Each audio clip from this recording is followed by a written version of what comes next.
Assalamu alaikum wa rahmatullahi wa barakatuh. Урматтуу жамаат, бүгүнкү сабагыбыз Рамадан ва тезкиятун нафс. Рамазан жана нафсты тазалоо деген. Чында эле биз орозосун тутуп жаткан Рамазан биздин нафсыбызды тазаладыбы? Же биз ыйык Рамазан айдын орозосун тутуу менен өзүбүздүн нафсыбызды өзүбүз тазалаганга жетиштикпи? Ушул жөнүндө сабак кылалы. Нафс ал бардык эле сөздө. Араб тилинде нафс, бизде дагы нафсы байле деп коет. Бир жаман иш болуп калса нафсы байле деп коет. Кичине ач көзөнүп койсо нафсте деп коет. Нафсың тыйбайсыңбы деп коет. Нафс деген бул көзгө көрүнбөгөн нерсе. Колго көзгө көрүнүп турат, көз көзгө көрүнүп турат, кулак көзгө көрүнүп турат. Бирок рух, жан менен нафс көзгө көрүнбөйт. Акыл дагы көзгө көрүнбөйт, ыйман дагы көзгө көрүнбөйт. Бүгүн биз ошол көзгө көрүнбөгөн нафс жөнүндө өтөбүз. Нафс жөнүндө Аллах Таала Алейхи Al-yawma tujza kullu nafsin bima kasabat. Бүгүн ар бир нафс, ар бир жан ээси кылганына жараша же сыйлык алат, же азапталат деп атат. Аллах зулум кылбайт. Мыктысын сыйлайт, начарын азаптайт. Нафс кейде ач көздөнүп кеткенде нафси бале деп коебуз, аны жаман көрөбүз. Нафсыңды тыйбайсыңбы деп коебуз. Кейде жакшы болуп калганда мунун нафсы ток деп кайрылы нафсыны мактай баштайбыз. Неге өзү нафс деген эмне? Нафс деген ал үчкө бөлүнөт. Мактоого татыктуу нафс дагы бар. Мисалы, Аллах өз аятында Estağfurullah billah. Ya eyyetühen nefsul mutmainna. Ya eyyetühen nefsul mutmainna. Ey jay barakat, tınım, ırahat algan nafs. Al qanday tınım alat? Kim 5 vakt namazды өз уақытында оқыса, тақуалық қылса, tasbih айтса, tahmid айтса, alhamdulillah, takbir айтса, Allahu akbar деп, арамдан өзін тыйып, адал менен ғана жашай тұрған болса, Аллахтың бергеніне ыразы болып жашаса, демек ал жай барақат тыным алған нафс болып, қияматқа барғанға чейін еле, мүрзөнің ішіне кіргенге чейін еле, Аллах Таала аны бұл дүниемді жарық дүниеменен қоштоштырып атқанда эле, Ya eyyetühen nefsul mutmainna.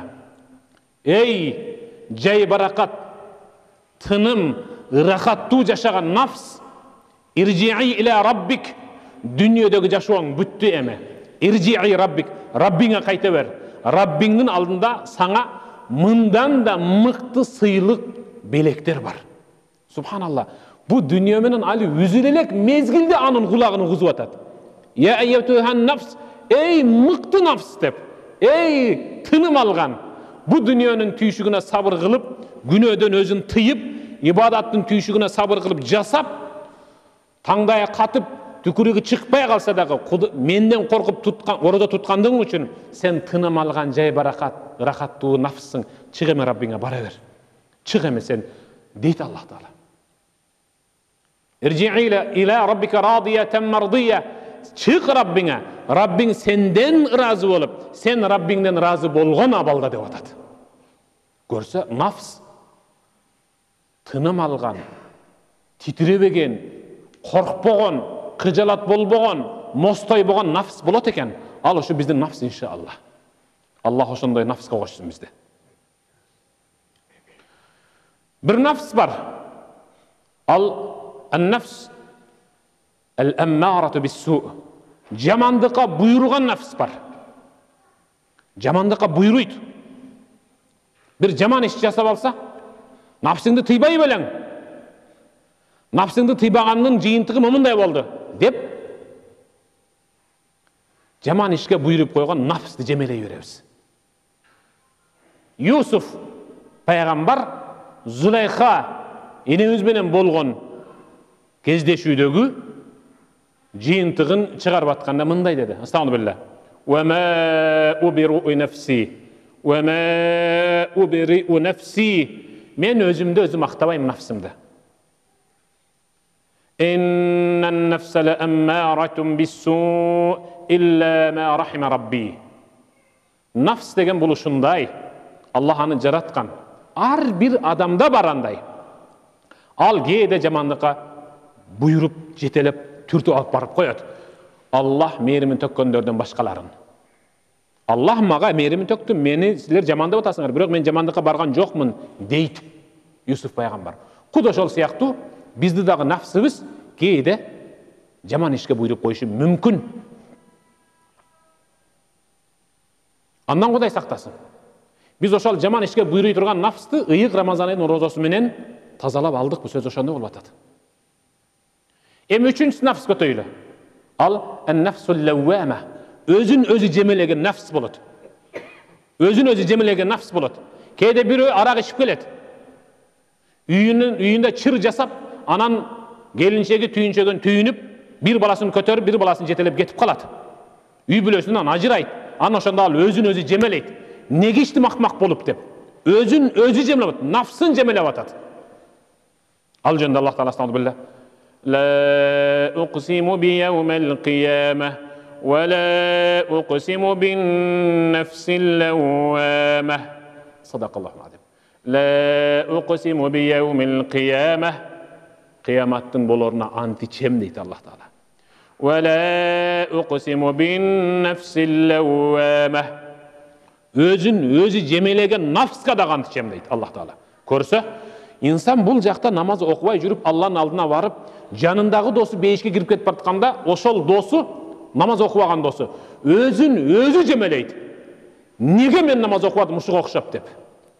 Кара, сен өзүңдү өзүң бүгүн жемелеп кал, ыйык Рамазан айда. Бүгүн жемеле. А нафс жөнүндө Аллах Таала дагы башка сүрөдө эмне деди? Астагфирулла. Ва нафсин ва ма савваха. Нафска ант ичем дейт Алла. Ва ма савваха аны түздөгөн ант ичем. Аллах өзүнөн ант ичип атат. Фа алхамаха фужураха ва тaqwaha. Аллах Таала жакшылык менен жамандыкты жазып, оң менен бузулууну жазып туруп, инсандын тандоо укугуна берип койду нафска. Нафсты башкара алган, жүгөндөй алган инсан бузукулуктан өзүн алып калат, оң жол менен баса алат. Qad aflaha man zakkaha.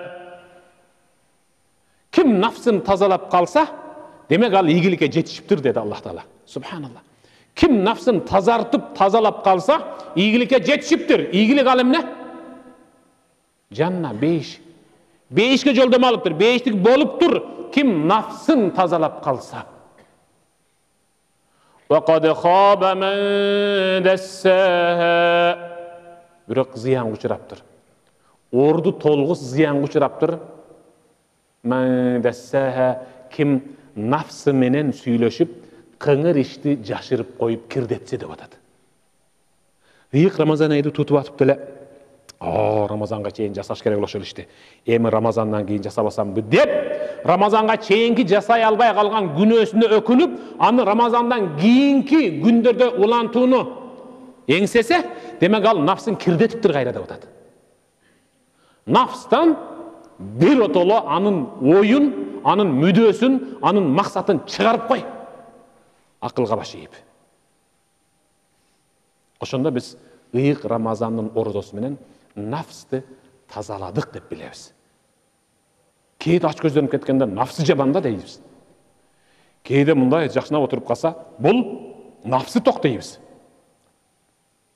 Нафсты жүгөндөйлү. Ыйык Рамазан айдын күндүзгү орозосу менен нафс жүгөндөлөт. Жүгөндөгөн боюнча аны агытып бошотуп жүрбейли. Ошондо биз ийгиликке жетишебиз. Al-İmamul Cenid aytat. Al-İmamul Cenid. 4 nerse var. 4 nerse var. İnsandı al, nafsın tazalap, biyik darajaga көтөрө берет, анын илими да жок болсо, амалы да аз болсо деле. Баары бир ушул 4 нерсе ошол инсанда болсо, нафсын бууп, аны бийик даражага көтөрө берет. Биринчиси al-hilm. Al-hilm ал мунайым, жумшак, жоош мамиле кылган инсан бирөөлөргө. Bir betine vursa ikinci betini tosup bergen kişi. Biri türtüp ketse sizdi. Kayroşadan keçirim surasanız siz hilm bolup eseptelesiz. Hilm. Allah'a jakkan münöz. İkincisi et-tevadu, özün tömen alu. Kançalık tömen alsanız Peygamber alcında men vadda'a nefsehu lillah rafa'ahu Allah. Kim özün Allah üçün tömen alıverse Allah anın kadir barkın kötörüp koyat. Anın janındağı kökürögü gengder dağı, anın janındağı milyarderler dağı anın aldında işlerse olbay kaladı. Üçüncü kaysıl es-saha, ayköldük. Ayköldük birle çöntök emes. Kapçıqa barıp takalbaydı. Ayköldük salamga barıp takalat. Assalamu aleykum da ötüp ket. Uruşkan adamın menen bolsa dağı ayköldük kılıp salam verip ötüp ket. Törtüncüsü kaysıl husnul hulq, körköm münöz. Körköm münöz. Jılmayıp dikte, jakşı kabul al, jakşı жооп ber. Ve zalika kemalul iman. Uşul törtüğü bir adamda daim yaşasa, ilimi az bolsa dele, amalı dele az bolsa dele, uşul törtüyle yaşay turgan bolsa, nafs tazalanat. Nafs tazalangan sebebinен kemalul iman anın imanının tololuğundan kavar beret. Nafsın tazalığından inşallah. Amin. Allahumma inneke afuvun kerimun tuhibbul afwa fa'fu anna ya rahim. Allah'ım ıyık Ramazan ayının gündüz günde tutup atkan orozolarımız menen nafsımızda tazalagın ya Rabbi.